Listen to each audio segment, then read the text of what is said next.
Hello friends, let us now learn some important points about apraclonidine. What is apraclonidine?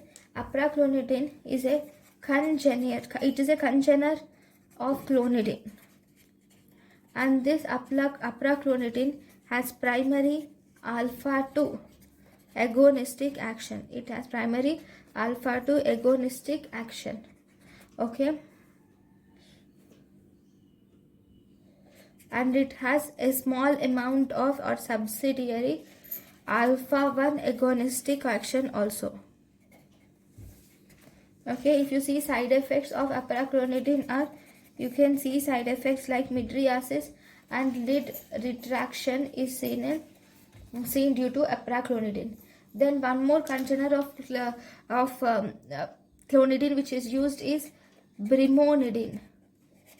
Okay, what is brimonidine? Brimonidine is also a congener of clonidine.